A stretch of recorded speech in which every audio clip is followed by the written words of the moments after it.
Hey guys, before we get started, I've got a quick favor to ask. I need you to like, subscribe, and share this podcast if you feel you're getting value from it. That's how we're going to get these conversations in front of more people. And just as important, if not more important, is your feedback. The good, the bad, the ugly. I want the critical information on how we can make this podcast better for you and deliver value every time.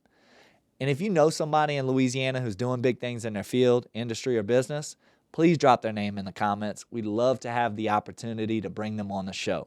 At the end of the day, this is all about the youth of Louisiana and putting local leaders in front of them and giving them something real to learn from. Now let's get it. What's up, everybody? It's your host for the Forprofit Podcast, Matthew Pearce, and I am so excited for today's guest. Drove all the way in from Lafayette. I have the honor and privilege to introduce Mr. Jace Lopez. What's up, Jace? Going, Matt. The trip was laborious. There was some traffic. Baton Rouge has different traffic than we do in Lafayette. Yeah. Made it here. I'm excited.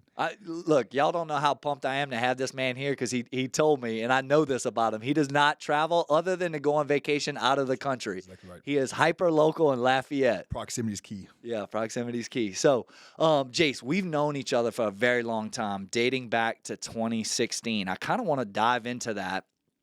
Because we were connected through a very good friend of mine from college, TJ Randall. How is it that y'all came to know each other? Because TJ's from Missouri. So I'm originally from Opelousas, Louisiana, and great, beautiful cities, Cajun country, and the school system there isn't the best. And my main goal in life was to get recruited and play college football. Main goal, right? Since I was younger, right? And it's cool once I accomplished it, and life after that has been just icing on the cake, which was beautiful, you know. But So my mom got remarried to a guy from Kansas City, Missouri, and he's like, "Hey, you want to go to school over here?" They built a school in Lee Summit, Missouri, which is outside Kansas City. I was like, "Yeah, sure," you know.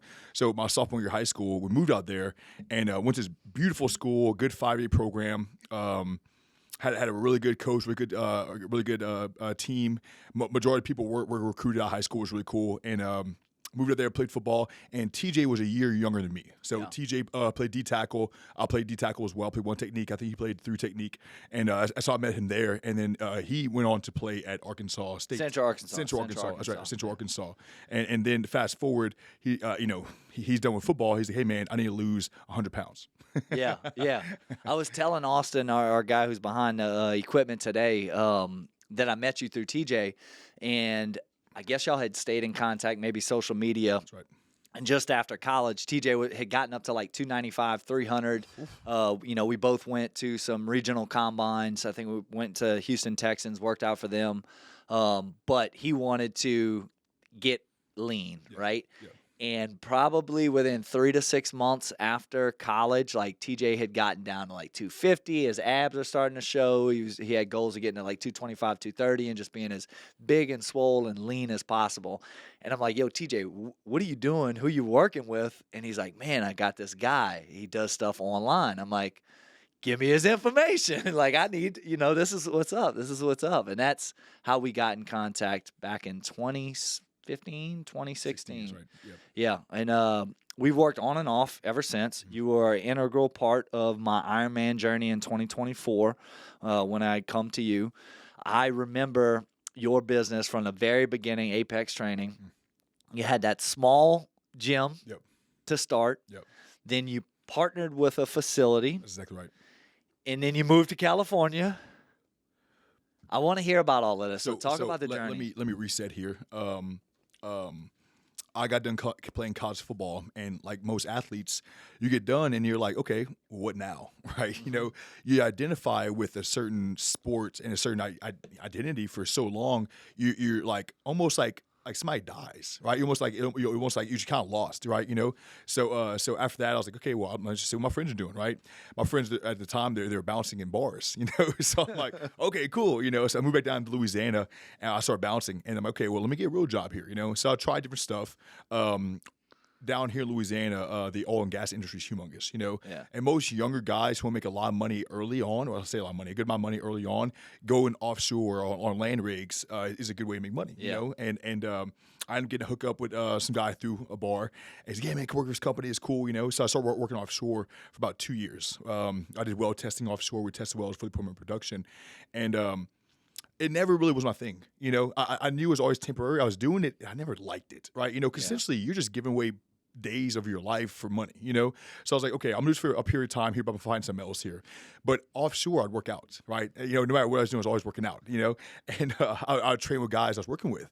And this guy was like, hey, man, why don't you be a personal trainer? I was like, nobody's ever told me that before, So I was like, okay, well, I'm look into this here, And back in 2011, 2012, that wasn't really a popular career. It actually wasn't a career at all. It's something you did during college into your next phase of life there. You always had like the fat guy at the gym trying to sell you training programs, right? That's what you thought of personal trainers. It's like this guy you didn't want to actually look like, but he's trying to lead you through workouts. That's what I think of when I think of personal trainers from back in the day. Yeah. And honestly, man, there wasn't many. I could think of a handful actually who actually trained people full time. And so I was like, okay, cool. So I went online, did my research, and I found the certification. So I bought it. I started working offshore.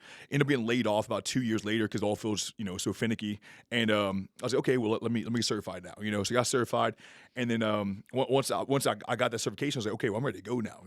So I sat my wife down. I was like, hey baby, I'm gonna be a personal trainer. She's like, okay. I was like, okay, cool. I was like, and I'm gonna start training people, and I'm gonna make enough money that you can quit your job.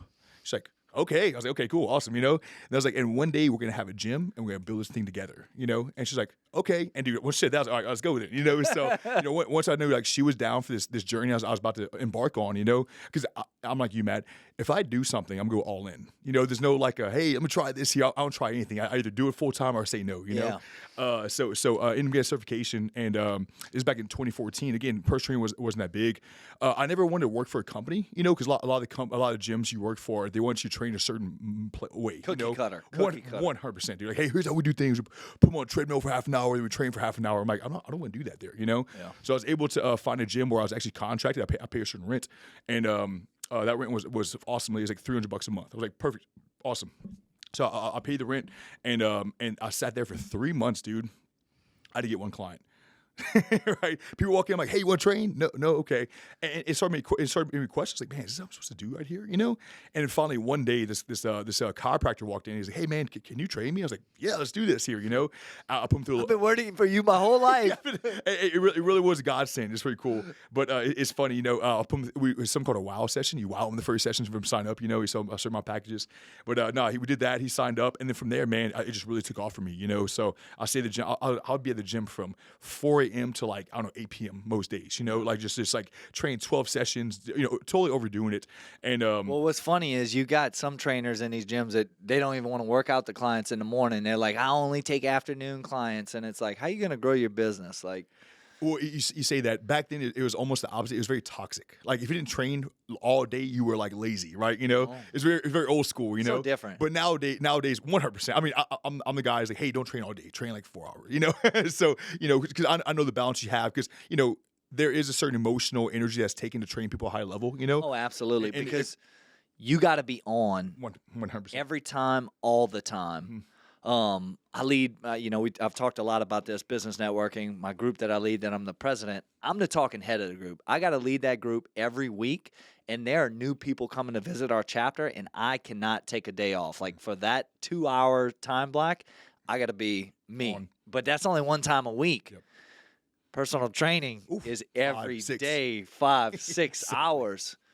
Yeah, and you when you get done with that, you're like, oh, right? It really does drain your battery there. But again, after once I built that, I actually got to a place where I was making like $10,000 a month, which is really cool. And back in 2014 is a lot of money, right? Yeah. So my wife's like, okay, well, we're doing really well here. She quit her job. She's working. She's doing a few things, but one of those things, she's a bartender, right?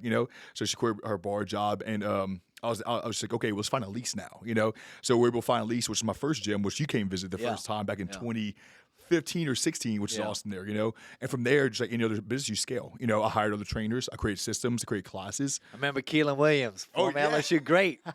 The guy with the best hamstrings in the world. That dude's yoked. Freak, absolute freak. So if you guys don't know Keelan, he won the national championship his freshman year at LSU in 2007 under Oh Lord, what's his name? Miles. Nick Saban. No, Les Miles. That's right. 07 was Les Miles. That's right. That's right. So yeah, And he was I recruited him Lafayette actually. native or something? He was I believe close to Lafayette native. He's around there, but he's actually training at the gym close to us. I said, hey bro, come to Apex. He's like, oh, let's go.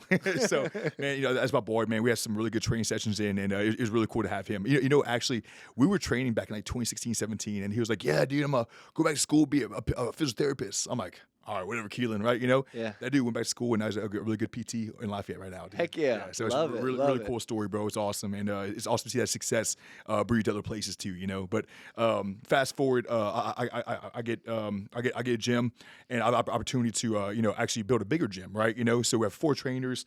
It's about 2018. This guy approached me. He's like, hey, man, I'm actually building a really big gym, a 32,000 square foot facility. I want you inside there. Yeah, that place was serious. It had the track. Yeah. All the equipment was in the center. You had the half basketball court. Yeah. That place was intense. Yeah. So 32,000 square feet is vast, right? I mean, it's literally 3 gyms in one gym, which is awesome. And we had the blessed opportunity to have one side of the gym, which is really cool, and build and scale to even larger place there. So.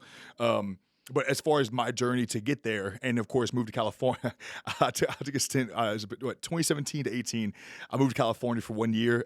Trained under Charles Glass, some really good other bodybuilding coaches over there.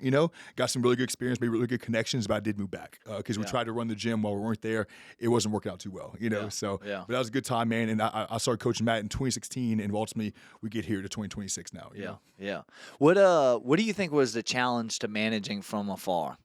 So any business you run, man, any small business you run, if it doesn't have the systems, the SOP, the people in place to be successful over time and literally scale over time, it's not going to work, right? Yeah. As in you're going to regress over time, and I think as the economy continues to go through tough times, as business taxes go up and it's harder to start a business, that you're going to see more owners have to be there more often here. Yeah. I think putting in sweat equity, 100%. I mean, especially a gym environment, man, where your culture is built from the owner, right? Essentially, culture comes from top and drips down there. So, not being there in person and influence people to train at a high level, continue their education, build a community. That's what hurt the gym. And honestly, you see gyms like Orange Theory or Soul Cycle come in here in Baton Rouge, right? Yeah. And in 2 years it closed. Like, man, what happened there? It's good. Yeah. It's because the owner's not there, right? And that GM can only go so far as leading a community. Yeah. So you came back. Tell us about when you started the big gym, the gym that I've gone to recently. Yeah. So that was about 2018. We started writing the plans for that, and we actually bought property in 2018 in Youngsville, Louisiana, and it's so cool how God works, man. It was like any door that was open was like, oh yeah, clear sign. Any door that was shut was like no, And at the time, it just wasn't the right time to build. We still need some systems to be built out, but I really needed to mature as a business owner. And it really wasn't until about 2022 I got with this business coach. His name is Matthew Pearce. He has a company called Trainer Revenue Multiplier. I'm still part of it, actually. Yeah, no. He's the one who actually taught me the business, right? Because I'm one of those people, I'm so passionate about helping people and fitness and health that I can get blindsided by the money, right? I'm like, oh, I'm not worth the money. What do you do? I'm not trying to do any of that here, And when really, if you're not focused on the business side along with helping the community, that intersection is where you have success.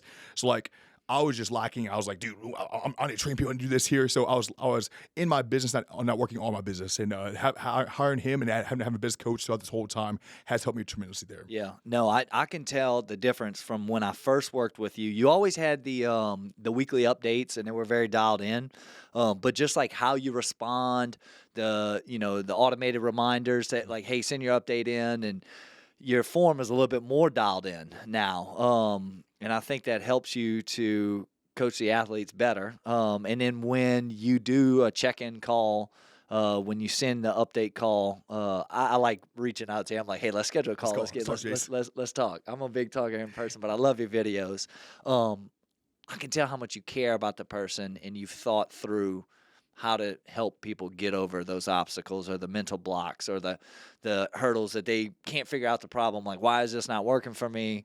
I know he's trained you up on that kind of stuff, the psychology behind that as well, right? I started in 2014. I had my first online client in 2014 and personal training client in 2014 as well. Excuse me. The game has evolved so much since then, because back then there was an email. Hey, email me. Okay, cool. Email, I'll get email you back, right? And I learned over time that to increase retention, increase the coaching experience for that person, who we have to put it in high regard, because that person might only hire one coach their entire life, right? This might be my only opportunity to really help this person achieve a higher level of themselves and version of themselves, and that's it, right? So it's like if we could create a system to where they're getting the best experience possible, it's going to keep them on longer, but also it's going to improve their experience as well there, So back in 2014, there's email. Well, now it's email, text, videos, catch-up calls, right? The more nurturing we can do to not only get to know this person's psyche and coach mentality, but also coach the physique as well, has been a game changer as far as our success and nurturing ability. Yeah. And throughout all of this, you neglected to mention you are also a bodybuilder, aspiring to be pro, right? Why'd you leave that little detail out? I mean, this guy is jacked, if y'all can't tell. I'm not IFBB pro, but I said aspiring. I said sorry. aspiring. Yes, my bad. Jace talks fast. He thought I threw an IFBB pro. I said aspiring pro bodybuilder. So so my literally, to say my story in like 5 minutes is tough, because it's so. I'm not asking you to say it in 5 minutes. Hey, look, I love this guy. Like, we have been, since 2016, I've always come back to you. I tried to cheat on him one time, and it was like, I know, like he said, when I go into something, I go 110%. And I had reached out to somebody locally, and he sent me this BS meal plan, and he had it to me within like, I don't know, an hour or something. It was like, I said, this dude didn't think up none of this stuff. Like, he did not take his time or care. And it was like, I didn't even want to follow it, because I was like, he didn't put the attention into it. Like, I don't respect this. Well, it's like once you drive. And it probably would have worked. But I was like, I don't respect the individual. 100%. Essentially, you could get in shape in ChatGPT. Why people hire high level coaches is for the mindset aspect, right? And sure, dude, I know things that I forgot about more things than most coaches learn in the past 5 or 10 years. And that is not him bragging. That's true humility. You ought to see when you work with Jace how he taps in to what's going on in your personal life, your faith life. Like, it is all a part of the big picture, mind, body, and soul, really. That's exactly right. There's 4 pillars that hold your house. There's your mental, emotional, your spiritual, and your physical, and we have to make sure that all these 4 pillars are growing together, because that's going to hold the table up straight, because if one goes on the other one, it's going to collapse there, right? So coaching from all those 4 pillars allows us to see progress across the board, right? But also it allows the person to actually get the next level of their goals anyway here, right? Because I can't tell many people I coach, Matt, to where they want to lose 20 pounds. I can't lose 20 pounds, when it's not a physical goal, it's a mental goal, it's a spiritual goal, it's an emotional goal, right? So be able to walk with them and really hold them accountable to those goals, but tell them the truth that nobody tells them is what helps them be successful there. Yeah. And then I know some things about you personally. I hope we talk about this. I'm over 2 years sober right now. I know you stopped drinking alcohol, right? You don't drink, you don't partake in any of that. When you were younger, like when did that shift change? For you? Was that when you were running the business? Was that prior to then? Let's talk about that. So when I was first started training people, it was 2014. I would train people from 4 a.m. to about 6 p.m., go home, take a little nap, and then go bounce at the bar until like 3 a.m., right? It's like I was grinding, right? When the bar life, it's very common to be a part of like partying and be a part of like any type of drug use or anything like that there, and I wouldn't do anything crazy, but like, it was just like, hey, that's what we did. We smoked weed, we drank alcohol, we partied hard on the weekends, and in 2016, at the time I wasn't going to church, and my coach at the time, who actually was coaching me for bodybuilding, the guy C620 Nutrition. Exactly right. Brian Malonzo with C620. He's actually used to live here in Baton Rouge. Shout out Brian. He would be hanging out at his house, right? To my bodybuilding, and he'd bring Jesus up. I was like, oh, I'm good. Like it would almost like bring a distaste to my mouth just talking about it, right? And he'd keep bringing it up. I was like, Brian, I was supposed to talk about Bible. I want to talk about God, and this church called Our Saviors in Lafayette, Louisiana. My buddy was like, hey man, just come check the church out. I was like, okay, cool. I grew up in church, like majority of people here in Lafayette in Louisiana, had a spiritual background, but I got away from it as I got older, And I went to church, man, and they had this pastor that was really just speaking to me at the time, and looking back, it was just God just pulled me there, it was really cool there. But he was really speaking to me. And over time, within a few months, I decided to give my life to him, right? I was like, hey, Lord, this is yours. I'm no longer driving the ship. I'm surrendering this life to you here, Instead of ignoring it and filling the void with X, Y, or Z, going to him, getting in the Bible, getting in Scripture. And so that's been a big part of your life and your success. Well, I know. I like how you said that, Matt, because we're not strong enough to change our behavior naturally. Right? Hell no. Like men, we're tough, right? I can do anything I can. You won't be able to withstand you not watching pornography because our innate want of lust, right? Yeah. Our innate want of flesh, our innate want of numbing stuff, right? Or dopamine, should I say? So like it's only spiritually can we not only stop but literally abstain from these long term here, Yeah. And you don't do it because it's a sin. I do it because it separates me from Him, right? Yeah. I think when you first get saved, like, I don't want to sin, I don't want to sin. Like, dude, like I've been a Christian for 10 years now. I'm not thinking about sin. I don't think about sin at all, Yeah. Like, I'm like, I'm sitting. I'm like, no, how can I please Him, right? Yeah. Because I know that the blessing of a really close relationship with Him is on the side of that obedience, I mean, it's really simple. I mean, he called us to love one another and serve others, right? And, we know we're sinful beings. Like, we're born with original sin. The world is trying to get us to sin. And when you just start thinking about, how can I put the other person first? How can I serve in my business? Like, we talked about it before the podcast. Like, man, I really want to serve the youth with this little passion project of mine. Like, the high school or the college kid looking for somebody to aspire to be like someone local.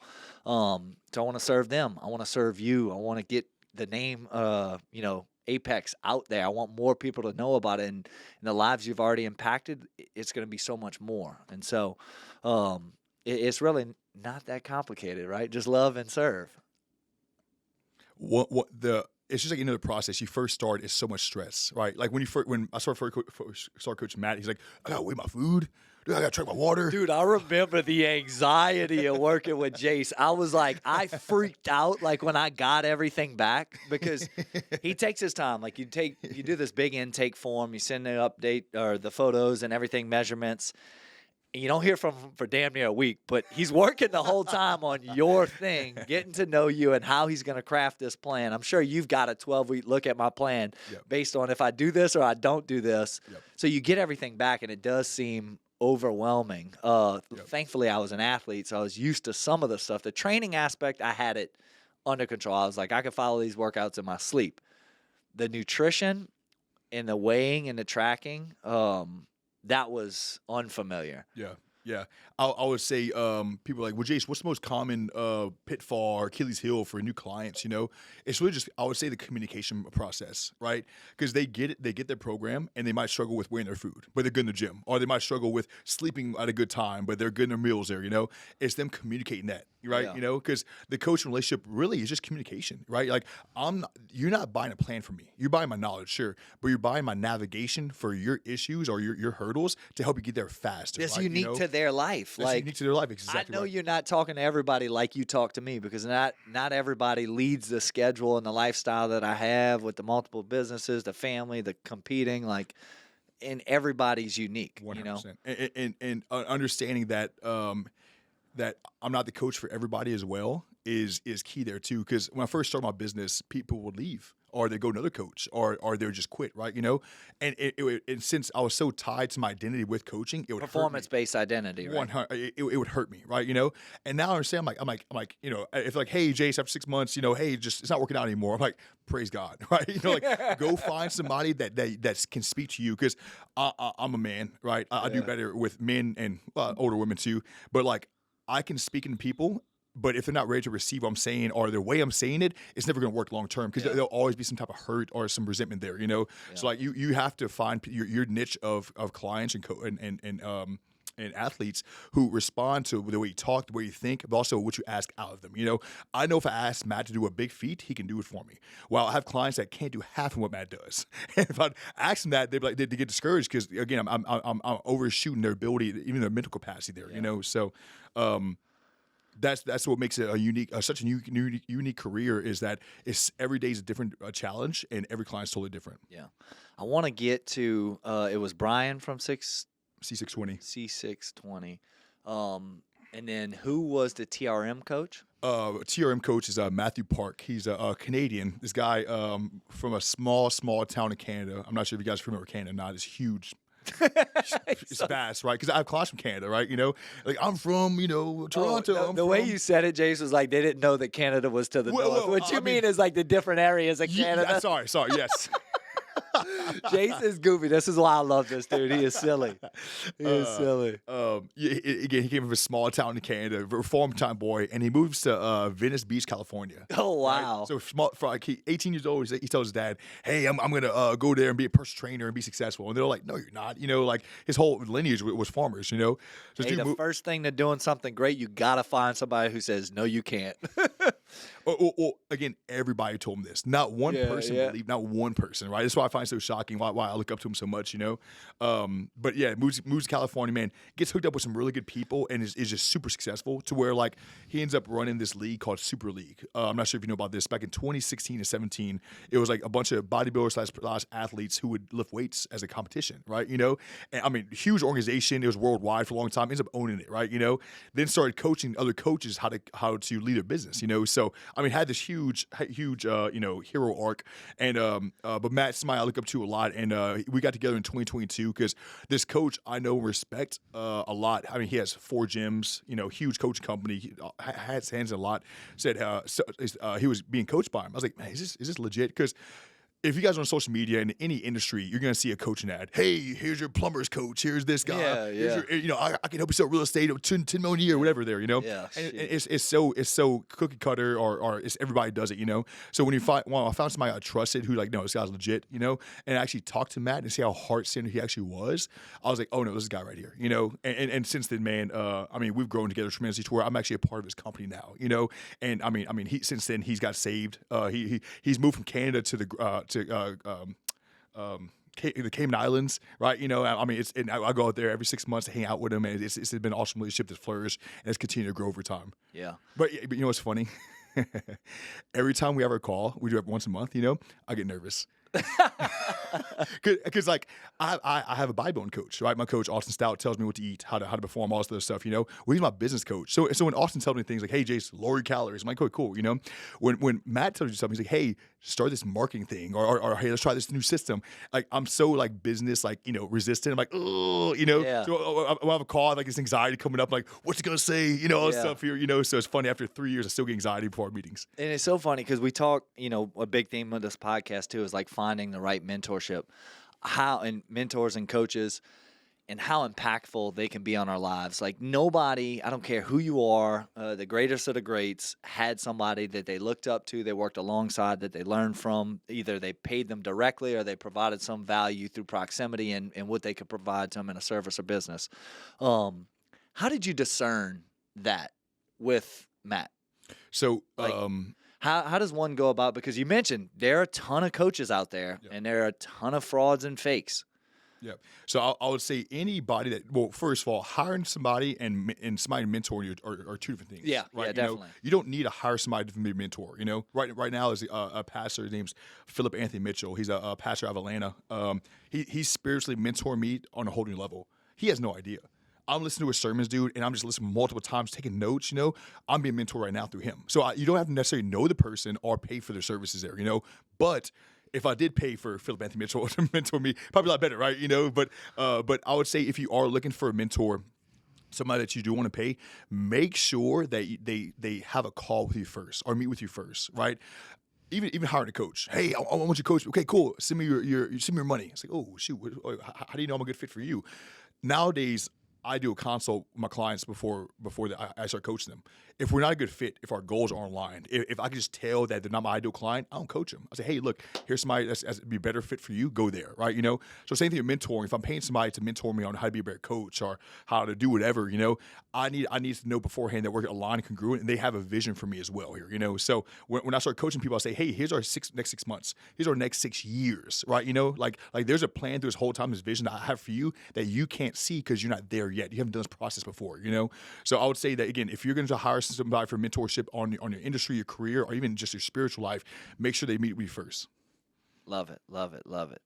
What are, from your youth, who are some people that made big impact on you? Oh man. So prior to getting into this whole training game, Nobody really, man. I never really had anybody to look up to growing up. I had some great people in my life, like I had a brother-in-law that was big in sports. He's like, dude, you got this, you can do this. Like he saw me what I couldn't see at the time that I could achieve, right? That I didn't believe in, right? But I would say, again, if you're like, Jace, who's the two people that changed your life the most? Two men, it would be Brian Malonsaw with C620, who literally led me to Christ, led me to this career, led me to where I am now, and then Matthew Park, who helped me scale from there, So it'd be those two men there. But back in the day, man, either I wasn't looking around for it, I wasn't surrounded by those people, or I wasn't in the right mindset. Yeah. And I think our audience needs to keep that in mind because that's a great example. Some people, they have, a family member or somebody in the local community to be able to look up to, but, don't go into despair or lose hope. You found yours later in life. Exactly. Right? Your life wasn't lost. You stumbled upon these people and look at you now. Look at you now. And I would say the biggest thing is open up your mind and your heart, because now that I think about it, when I was younger, I didn't really trust that many people, My dad left when I was 8 years old, right? It's me, my mom, and my brother in this barn, and she worked 3 jobs, right? And it's like I didn't really have a male figure to look up to that was like, hey, go this way. I care about you. I actually love you here, Yeah. But over time, as I healed and matured, I was like, oh no, like I can talk to this man, and he actually does love me, and he actually does care about me. He actually wants to see the best of me here, Yeah. So I would say that make sure your heart and your mind are in a place that's postured towards that growth and that vision that they have, rather than just seeing who can get you to the next level faster, whatever it is. Excellent. So, thinking about your business today, what are some of your future goals for it? And what are some of the challenges? Let's start with, what are the challenges that you're facing today? Challenges I'm facing today. Procrastination on my end. I got to hear about this because I don't believe it. This is a damn lie. I was going to say punctuality, maybe. Oh, no, man. You got to the studio a little late today because of traffic. But I would say that, you reach a certain level of success that you're comfortable with. You get comfortable. And the next level is going to take so much of your energy, of your mindset, and of you just having hard conversations that you just tend to kind of dip your feet in slow, And also, I got to talk about this. Okay. I was at Bethany. It's a local church, Christian church here. It's funny you said that because I'm thinking about this talk that was given to us. It's called the Leaders Luncheon at Bethany. You're going to have to come back to town for this. God. He's like, oh, God, it's at church. You're right. Oh, God is going to help you in your business and everything in life. No, but the guy was talking about when you think about an infant from the moment it's formed, it's in this womb, right? In the womb, and it has all of this space to grow, and it's so comfortable. And the bigger it gets, the closer it gets to the chaotic outside world, right? To that next stage of life. But it doesn't know any better. In the womb, it thinks it's in the greatest place ever. It's being fed, it's comfort, it's warm, it's nice. There's a ton of space in there. And as it grows, the pressure starts to mount. And then when that child is born, that child goes through what they likely think is the death, the ending of them. But it's really just a beginning, and they are birthed into new life. And that's really how the seasons of our life are, is we get to a place where we're comfortable, right? And it's like, man, I'm doing really well. This feels really good. And we may have thoughts of growth, but as we start to outgrow that space, then you start to feel pressure, right? You start to take on more. You start to battle different things, that you haven't dealt with before. And it starts to get really uncomfortable. And you can get anxious. You can have anxiety, fear, all these different things. My business is going to fail. My marriage is going to fail. Like, why is all of this happening? And then you burst into new life.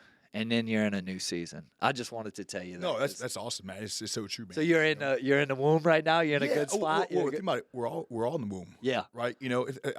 One thing I hear about success or any process is like it's like a mountain, right?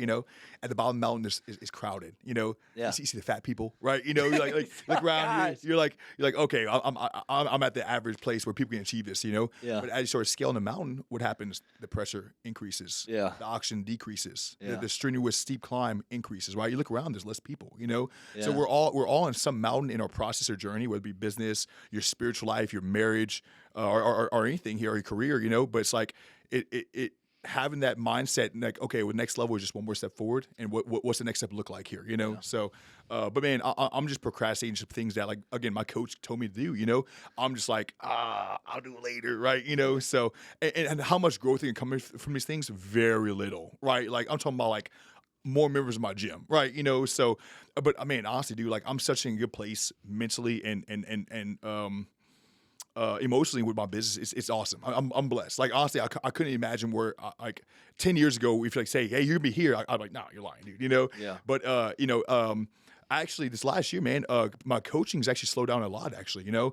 As far as taking on new personal clients? Online. So online, we were reaching up to about 30K months, you know, which is impressive for any online business, right? You know, 30K in revenue a month. per month, just online. So me and two other coaches, right? You know, and man, it was a blast, but it was so busy, right? You know, and then that was before the gym, right? Yeah. You know, and then once the gym built, I was like, oh shoot, I don't have much time for this anymore here, you know. Yeah. So now I'm at my gym and I'm building a community, I'm nurturing members, right? You know, so I have my hands in more things here, but even though that's slowed down, I'm okay with it, right? You know, because it's still in a great place, right? You know, so I think what business is like you push, stop, scale down, stay there, right? You know, and it's like, okay, I'm good here. Let me grow something else, right? You know, so that's been fun to kind of build that new identity. I'm like, okay, where am I in my business now, and what am I willing to push here? But the things I'm procrastinating on are just the things that bring a little return, but just like have a lot of work, you know. So that'd probably be the next thing in my business I need to progress. I remember when I was at your gym last time I went there. It was maybe last year.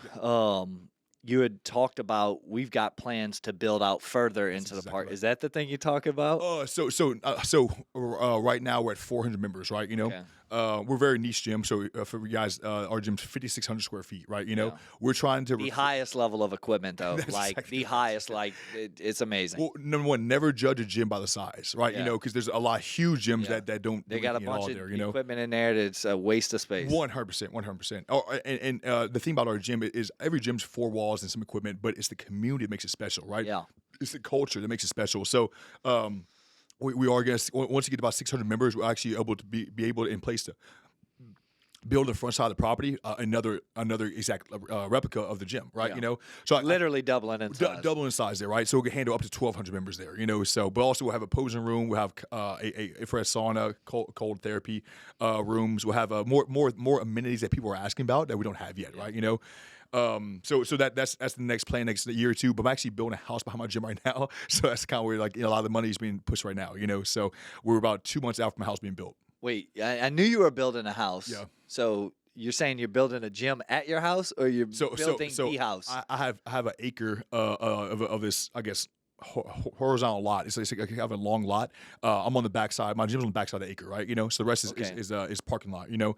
Behind there's 3.5 acres of just country pasture, right? You know, I bought that about over a year and a half ago, right? You know, and now we just started the building process through Manual Builders, and they're about 2 months out from building a house. I just sold a property with Manual Builders. Yeah, they're pretty popular. Yeah, they're a great company, beautiful homes. Oh, so, yeah, got a good builder. So we got a good custom home, and it's fun, but we'll see it spring up, and it's funny, like. I'm a type of person where, like, I'm very visual. Like, I don't care what you say or how I feel. I need to see something, right? Yeah. You know? And people my members are more excited about the house than I am. Like, dude, they put the pillars up, they put the windows. I'm like, yeah, cool, you know? Yeah. So it's cool to see how excited they are about it too, you know? Yeah, yes, indeed. So what, so I said, what are some of the challenges, future goals right now for Apex? We're going to literally double the gym. Yep. You mentioned you are doing your online coaching. You have 2 others or 3 others? I know Maddie's one of them. I met her. Maddie's my online coach. So, I have my sister Sarah, my client, my coach Connor, and then my coach Jevin. So and Vanessa, does she? No, man. So what is she doing? So back when I hired my business coach, I'm scoring points for him right now because he hadn't talked much about wifey on the podcast. Oh shoot! Well, she. He's like, man, you need to leverage your wife more, Jace. Yeah. You know? I was like, yeah, cool. So first of all, this is a split business. My wife, I'm like the muscle, you know, and she's like the brains, right? You know, thank God. And when in 2022, when I first started scaling online, I was like, "Hey, do you want to take some clients on?" And, like, you know, the ones I don't want to coach, you just coach them. She's like, "Not really." I was like, "Oh, I know that'd be your answer, right?" You know, you're supposed to do whatever I ask, honey. Yeah, right. So I gave her some clients. You know, hey, this is your client, by the way. You know, and I mean, she coached so well. She coached him, but, like, she said, "Hey, dude, I hate this, Jace." Like, she does not like training. She does not like coaching people, you know. She has a class she's been having for like, I don't know, like 4 or 5 years with the same girls for like 4 or 5 years. And it's her best friends, right? You know? But outside that, bro, she will What is not. she teaches a class at your gym? Yeah. Like a yoga class? Or No, what no, does she it's a strength training class, you know. It's at 8:30, 4 times a week. And it's her best friends show up, you know. But she used to be a full-time trainer, right? You know, she used to have a bunch of clients, all this stuff. And over time, she's like, I hate this. So I was like, all right, baby, look, do what you gotta do, or we'll just handle the rest here, okay? No, but my wife, she's a lot more, she's very strategic, where I'm more intuitive, you know? So if Matt's like, hey, bro, you wanna do this? I'd be like, yes, right? You know? Like, my wife hates me for that same fact. Like, I'll say, like, I can spur the moment. Like, can I make this? Can I fit this in the schedule? Yeah, let's do it. My wife is like, no, everything got to be planned and thought out. Dude.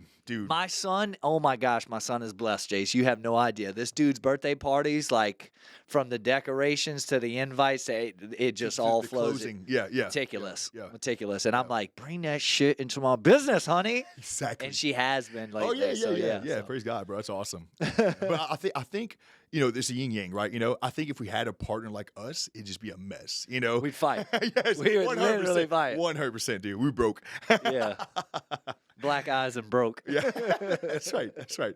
But I am blessed, man. My wife, she's very frugal. You know, it's like she doesn't like to spend money at all. I don't like that word, cost efficient. Oh, okay. She's very cost efficient. Yeah. So she's very cost efficient and she's very strategic too. You know. Yeah. Again, me, bro. I'm like, if it feels good, like, yeah, let's do it. Yeah. Cancun for the weekend? Let's go. Yeah. Tell my clients I'll be back on Monday.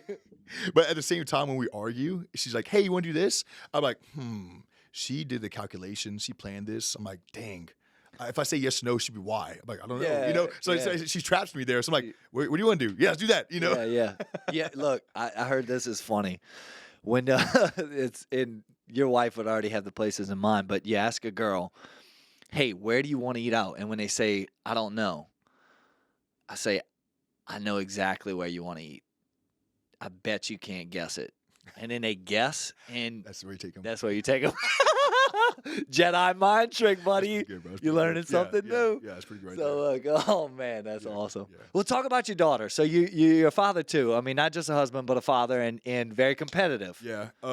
So the frontal lobe of the male's brain doesn't really develop to about 25 years old, right? You know. So before that, we're like barely cognizant. You know, we're just operating. You know. Yeah. And I had my daughter when I was 24, my wife, and I was still working at the bar. I was still partying. I was doing all that stuff there, you know.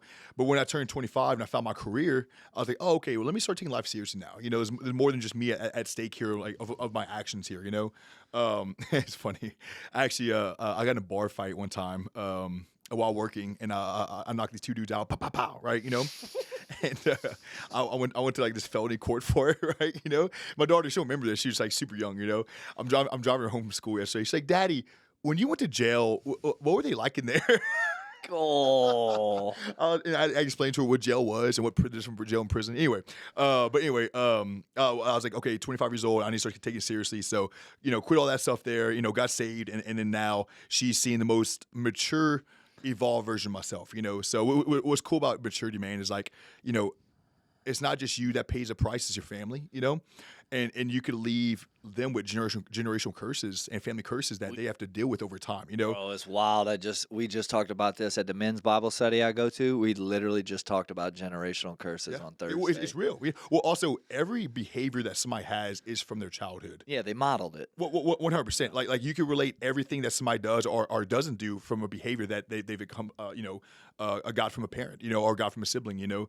But yeah, again, you know, all this is to say that my daughter is getting the most advanced version of myself here. She's 12 years old. She's about 5'5", 5'6", 140. Just this brick house, dude. You know, Yeah. She plays soccer. She has to swim meet today. She does volleyball, and This dude was training her when I got with, like, so yes. she was born what year? So she's born in 2014. 2014. Yeah. So, yeah, I remember her in the gym, you training her, making her do box jumps over hurdles and doing all these things when she was like 2 or 3 years old. Yeah, well, it was funny, dude. I don't train anymore, you know. My coach, Maddie, trains her. But, I mean, we started training 23 years old. You know, I was like, hey, grab those dumbbells, walk over there. Yeah. You know, hey, here's how you lunge. You know, so she grew. She doesn't know anything else other than gym. Like she actually. Yeah. It took her a while to realize that not everybody went to the gym. You know, she thought like it was just a part of everybody's life, you know, growing up, you know. So when she got to school, she's like, wait, you guys don't go to the gym? Dude, my son Jackson, I mean, his whole life, I have an at-home gym set up in the garage. A lot of stuff. I got him like toy dumbbell weights and stuff when he was like 2 years old. And that's all he knows. He knows I compete. I do these races. I work out. I go to the gym. Like, he knows the businesses that I'm involved in. He sees the home office. I've brought him to my physical office outside of the home. And I love being an entrepreneur, to be able to show him those things. Like, I'm not confined to a 9 to 5 and like not being able to bring him to my place of work. Like, it's really cool to just be that example. Like, yeah. And you know, not to say there's no stress, but like we have different stress than other people, you know. But I feel like as an entrepreneur, we have to hide it better than most people as well, you know. Yeah. So like when I grew up, my mom and dad got divorced from financial stress, right? I can remember them like because I see them fighting about just the bills and fighting. I remember I looked at them, I said, number one, I'm never getting divorced, you know, because they've been divorced 3 times. I was like, hey, I'm never gonna have financial stress like they have, you know. So it's cool that my daughter, again, she doesn't know, she'll never know what that's like. She'll never know what not working out looks like here, you know, or drinking me being drunk looks like, you know. So but also, man, I get to pour into her spiritually. You know, we go to church together. You know, we read Bible together at night, and it's a blast. About like, hey, this is our next generation. Here's the legacy of me to be the sparkle in this world. Go now, you know. Because essentially, it's almost over for us, right? You know, like we're not necessarily influencing the next generation. I know it's podcasts for like, you know, the younger generation here, but we can only do so much for them. They're going to be influenced by people their age at some point. Oh yeah, you know? Yeah. That's a big thing that my wife is starting to realize. With my son being in school now, he's in pre-K, right? It's funny, they mature faster than you mature, you know? It's like, you know, this past year's been hard on my wife because my daughter, she went from like, hey, let's watch a movie, let's do this together, you know? Now she's in a room playing on a computer, playing like, on reading a book, right? Leave me alone, Mom. Yes, exactly, dude. Hey, dude. And like, it hurt my wife. Like, it literally hurt my wife, you know? And me, I'm like, man, like, oh, girl, like, you know, grow up, you know? Because I want to see her thrive and be a strong woman in this community here, you know? But it's funny that they change first, and then you slowly change through heartache through that there, you know? And then one day, bro, like, she'll be driving, she won't have to shuffle around, you know? And they won't have those conversations anymore, you know? So, yeah. You'll see how tough you are when she brings that first guy home. Oh, yeah. when you're not the guy of her heart anymore. We're gonna see. Yeah. He trying to act tough right now for Vanessa. Yeah, let it be, let her grow up, baby. Yeah. Wait till she. Oh man, yeah. he's really thinking about this now. He's like, damn, why you said that, Matt? I put zero thought there, Matt, till you said that just now. So yes, that is gonna be pretty shocking there. Yep. So, all right, give us some quick hitters. What is something in your entrepreneurial journey that you would love to leave with the audience? Like, what are some core principles that you live by today that has led to your success? Well, so first, let me share a story real quick. I was in my gym yesterday, and this guy, he's actually close to my age. He was working out. I haven't seen him about 4 weeks here, and he was like, "Oh man, I went through a slump. You know, I just got, you know, I got fired from my job, I got unmotivated, but now I'm back here. You know, and he's doing this brand job at the hospital. You know, and I was like, well, man, like, what do you want to do? You know, he's like, oh, I just want to make some money, bro. I'm like, that's not the, you know, like talk like money don't bring you happiness, right? You know, it doesn't bring you money because you just spend all the money you have, you know. But I was like, he's like, well, actually, Jace, I want to be an entrepreneur, you know. He's like, I've been looking at franchises online and like, what to start? I said, no, don't do that. Don't do that. Right? You're doing something completely wrong here by trying to invest in somebody else's dream to be your business and end up being a slave to it here, you know? I was like, what you need to do is find what you enjoy doing. So he's like, well, I love the gym, you know? I'm like, cool, okay, your passion's the gym here, okay? Where is there a need in the market based on the luxury of this lifestyle? For example, we can't really feel much needs nowadays. Right. So, like, you know, if I need gas, I can't start a gas station. Right. You know, if I need food, I can't start a grocery place. Right. You know, but if Matt need me to cook some chicken, guess what? I could cook some chicken for him. Right. That's a luxury. Right. You know, and nowadays in 2026, people are trying to find more convenience more than needs. Right. You know, because they pretty much have these huge companies that are fulfilling those needs there. You know, so I was like, you know, find your niche, your industry, the things that you enjoy. Find where there's a need in a luxury, and then do that. Right. You know, and think outside the box. Right. There's something that people are doing right now that could be streamlined that you can do that's going to make millions for you there, you know, and you'll be almost be the first one in there, you know. So again, if you're an entrepreneur and you're looking like like Matt or Jace, what do I do? what do you enjoy doing? Okay. Yeah. Now think about what would make that easier or more fun for the person to improve their experience or their time. That's your niche right there. Find that need based on a luxury and then go there. You know, no, there's like 5,000 realtors and like half of them don't even do a deal a year. So like they're literally just holding their license. Yes, spending money, right? Yeah, I just took over a listing from somebody the other day. I went out on this listing consultation. I'll just gonna make a quick example, but like doing things better and differentiating. This poor girl needed to sell a piece of property. They had been misinformed on the actual value of the property. And I, through just basic research prior to them us meeting, I knew exactly how the other realtor came to the value of that property. And it was the minimal work required. Jesus. They did like, how much does 1 acre go for? You know, they probably did 0.9 to 1.2 acres go for in Ascension Parish. And they came up with this average, which was their starting point. Mm-hmm. But there were so many more things that they could have dialed in. This was an odd-shaped lot. It had less front footage than somebody would typically want to build a home on, right? Mm-hmm. Typically, neighborhood lots, 60 to 70 front feet, right? But a custom lot, you want something upwards of 100. Mm-hmm. Like all these different things. And then I came up and saw what was selling. I was like, you know, I hate that you were misinformed before, but this is really where the value of your lot is. This is why you didn't receive any offers, because when buyers looked at it, this is how they were judging it based on these metrics, not just simple thing that she threw out there. And I got the listing, and then they were brought to more realistic expectations of what their property was worth, and we're going to get it sold quicker. Awesome. You know? Awesome. Well, and I guess that brings me to my first point. Just be passionate what you do. Yeah. You know, if Matt didn't enjoy helping people, you know, or I wouldn't have went to the length to really deep dive into the opportunity. And it's not a huge price listing. We're literally, it's 130, 140,000. I love the analytics of real estate. Like I'm getting excited. You can see my eyes lighting up just talking about it. Yeah. And I really did a deep dive to get the true value of that property and why the market never made an offer, you know, but it's through care and passion. Again, you know, if Matt enjoys that, he's going to do a hell of a job at it, right? You understand that anybody in your field, just look at the 70%, top 70%, top 70% of people who do it, they're just operating the lowest output possible. Minimal standards, just get by. In personality, in output, they're just getting by. They've just been doing it for so long, they're still around, right? You know? So if you just find something you're passionate about that you don't have to care about because you just love doing it, you're going to be successful there, you know? And just, I mean, I want to think about, so like, you talking about my real estate company, I actually took less money to learn from a better company with more technology, more opportunities to serve people. I then went on to fly out to Colorado to do a business installation. It was over 40 hours, 4-day event, like to invest in myself of how to provide and articulate your value to clients. Like, and because I was passionate about it, I wanted to invest in myself.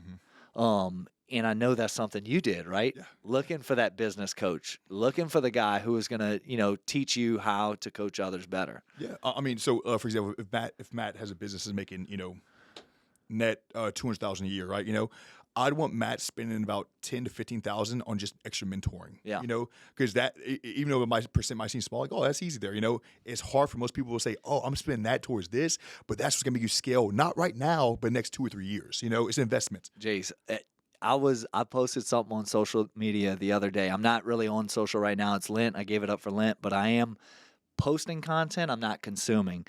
And I sent something through a direct message, and I had reposted it, and it was about finding coaches and mentors. And I was like, boy, if you just knew, you know, the coaches I have in my life, like I have a mental health and well-being coach. I have you, a dietitian and strength coach. I have my Ironman coach. I have my real estate coach. I go to a physical therapist, right? That's like my body coach. I mean, more than a mortgage is what I pay in coaching, but I have seen my life hockey stick. Yeah.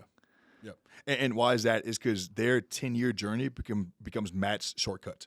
Right, what they achieved in literally in their decades of doing this, they see Matt like, oh, well, shoot, would change this, and that's gonna be the next level for you, you know. And a lot of times the coach isn't giving you stuff; they're saying, hey, stay here, just keep going, right? We're so like, I need to change this. Same thing with diet, right? I need to change this here, you know. So I was spending up to $1,500 a month in coaching. I had a diet coach, business coach, and a opposing coach. but guess what? I was at my peak, right? So Yeah. it's like the more you invest in yourself, and again, don't do it for the right now. Don't be like, oh, I'm hired. For example, if Matt hired me and he's like in a month, oh, dude, I don't see the benefits here. But no, hey, Matt, 3 months, 6 months. 3 years. He's like, oh my gosh, I see the growth here, right? So you have to invest knowing that the outcome is going to be over the years that span there. Yeah, absolutely. And I guess the next thing would be just align yourself with God, because once you're in a close walk with Him, He's going to open doors that you would have seen. He's going to shut doors that you shouldn't go down, right? So what it does, it takes all the stress out, right? Like in 2017, I surrendered my business to God. I'm like, hey, Lord, it's for you, right? So now if something's a hard yes, I see it. If it's a hard no, it's closed, right? Yeah. So it's not like I don't have to do things. I'm not having to work as hard to get the result I want, because I'm just following Him, right?